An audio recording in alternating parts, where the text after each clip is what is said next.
Fiona's Luck, written by Teresa Bateman, illustrated by Kelly Murphy. Once, luck was as free to be had in Ireland as sunlight, and just as plentiful. It filled the air, and anyone could grab a handful of it as the need arose.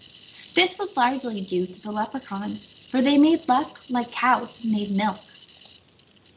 Then the big folk arrived in Ireland. They were so large, the luck clung to them wherever they went. Something will have to be done, the king of the leprechauns declared. We can't have those huge people soaking up all of the luck.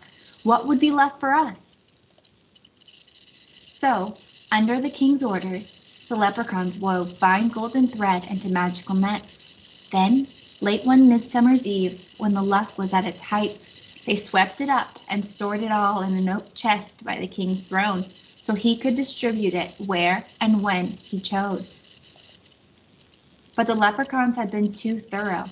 They not only scooped up all the leprechaun luck, but any other luck that had been floating about as well. The land of Ireland fell into a time of great misfortune. Hens gave no eggs, and cows would not let down their milk. The potatoes rotted in the ground.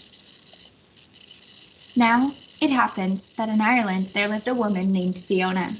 She knew the lack of luck had to be the work of the leprechauns, so it followed that they alone could restore good fortune to the land. But getting luck back from a leprechaun would be like squeezing water from a stone.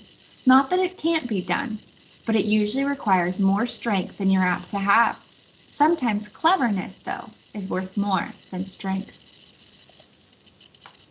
So Fiona took her last coins and used them to buy a cow and some chickens. Then, every morning and evening, she would take that cow into the barn. When she emerged, she would be carrying 2 buckets slopping over with whiteness. "Aye, she's a fine cow," Fiona would say to any who asked. "It's lucky I am to have her." When the rumors began, while others were short on luck, Fiona had pails of it. Every morning, Fiona would go into the chicken coop and emerge with her covered basket bulging with curves. "The hens seem contented," she commented to her neighbors. "It's lucky I am to have them." Soon the rumor spread. While others were short on luck, Fiona had baskets of it. Then Fiona began digging in her garden and filling her wheelbarrow with round, dirt-covered lumps. "It's not a good year for potatoes," Fiona said to all who passed. "Still, I'm lucky to have what I have." Now the rumors had wings. While others were short on luck, Fiona had wheelbarrows full of it. Naturally, word of this unexpected luck made its way to the Leprechaun King. One day, Fiona was walking across a green meadow when she suddenly found herself surrounded by a small crowd of the fair folk. In a trice, they grasped the hem of her skirt and ran around her in a circle. She turned to keep the skirt from wrapping around her knees, and as she turned, the landscape blurred. When it sharpened again, Fiona found herself beneath the earth in the throne room of the Leprechaun King. It was a glorious cavern with rich tapestries hanging against tall granite walls, and the floor cobbled entirely of jewels. Torches and candlelight made everything sparkle, and music filled the air. In front of Fiona stood the throne, and on the throne sat the Leprechaun King. He beckoned to her. Fiona approached, her eyes scanning the room for the missing luck. She was as sure as smoke loves fire that the king would be keeping it close to himself. As she curtsied, she spied the oak chest. It was glowing slightly, sealed by a spell, since everyone knows that no lock can hold luck for long. "What would you be wanting of me?" Fiona asked politely. The king scowled. "Where are you getting all of your luck? Who's been giving it to you, and why?" he demanded. Fiona's eyes widened in innocence. "I have no luck," she declared. "Indeed, here I am, a captain of the leprechauns. If that's luck, you can take it." "So you claim to have no luck?" the king inquired, raising an eyebrow. "Well, let's put it to the test. And when I prove that you've lied to me as forfeit, I'll take all the luck you have and put it with the rest that I guard." His eyes flicked toward the chest. Fiona frowned. "That's a sorry bargain for me," she said. "Yet I know the rules. If a test is to be made, then a forfeit must be paid by the loser. I haven't lied, so when I'm proved truthful, I demand a wish as your forfeit." The king's eyes turned shrewd. "Agreed," he said slyly. "I'll give you a wish for exactly the value of the luck you have if my tests prove me wrong." Fiona knew she was being cheated. A woman with wit, though, can turn even a leprechaun's cleverness against himself. She glanced at the chest and then, barely keeping a smile from her lips, nodded.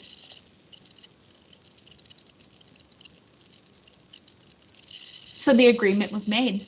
At the king's gesture, one of his magicians brought out a low table and placed upon it 3 beautiful shells. Under one he hid a small gold coin. Then he whisked the shells around and over and under in a blur no human eye could follow. "Now," the king said, "where's the gold?" There was 1 chance in 3 of her picking correctly, and a person with good luck would find the gold every time. Even a person with a little luck would find the gold occasionally, but though they played the game over and over again, Fiona could never locate the coin. It was as if she had no luck at all. "Another test," the king ordered. A leprechaun harp was brought forth. Now, leprechaun instruments make music by the luck of the player. A person with good luck would be able to play something just by stroking the strings. Even a person with just a hint of luck could probably figure out a simple melody. But in Fiona's hands, the strings went out of tune, and no matter how she stroked and plucked, nothing but ear-bending noise resulted.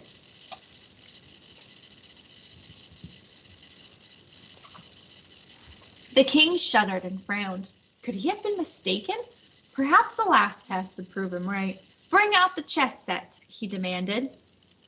He and Fiona faced each other across the board. The king made his opening move. Nobody could hope to beat the Leprechaun King, for he was steeped in luck. But a person with good luck could last a while against him. Even a person with just a bit of luck had hopes of making a few good moves. Despite the king trying his hardest to lose, Fiona was beaten soundly within 2 minutes.